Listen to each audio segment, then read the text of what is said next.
Le ministère de l'Intérieur a dévoilé ce vendredi le bilan chiffré de l'état d'urgence, remplacé le 1er novembre par une loi antiterroriste.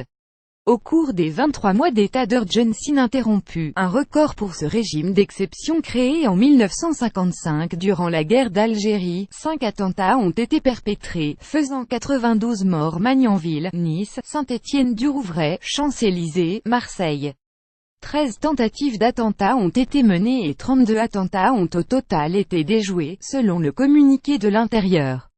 Au total, 4469 perquisitions administratives ont été menées dont 3594 au cours des 2 premières phases jusqu'au 25 mai 2016, et 70 lors de la dernière phase depuis le 16 juillet dernier. 625 armes ont été saisies dont 78 armes de guerre. Le ministère dénombre 754 assignations à résidence décidées dans le cadre de l'état d'urgence dont 350 pour la seule première phase. Au 31 octobre, 41 assignations étaient en vigueur dont 16 personnes assignées depuis plus de 12 mois, parmi lesquelles 8 assignées depuis le début de l'état d'urgence. 19 lieux de culte ont par ailleurs été fermés, dont 11 l'étaient encore à la date du 1er novembre.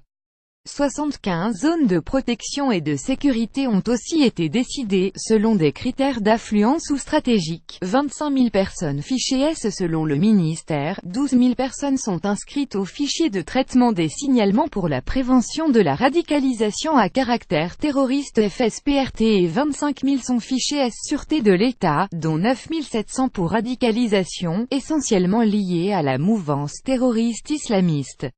L'Intérieur a mis en avant le renforcement des effectifs des services de renseignement 4400 d'ici la fin 2017 à la Direction Générale de la Sécurité Intérieure DGSI, contre 3300 en 2014, et 2630 au Service Central du Renseignement Territorial SCRT, soit plus 650 en 3 ans, et le recrutement de 1900 personnes prévues d'ici la fin du quinquennat. L'état d'urgence a été remplacé par une nouvelle loi antiterroriste qui renforce les pouvoirs de l'exécutif pour assigner une personne non plus à résidence, mais dans un périmètre au minimum égal à la commune et réaliser des perquisitions à domicile. L'exécutif peut aussi fermer un lieu de culte ou effectuer des contrôles d'identité près des frontières et des gares ou aéroports. Le tout sans feu vert judiciaire, perquisitions exceptées.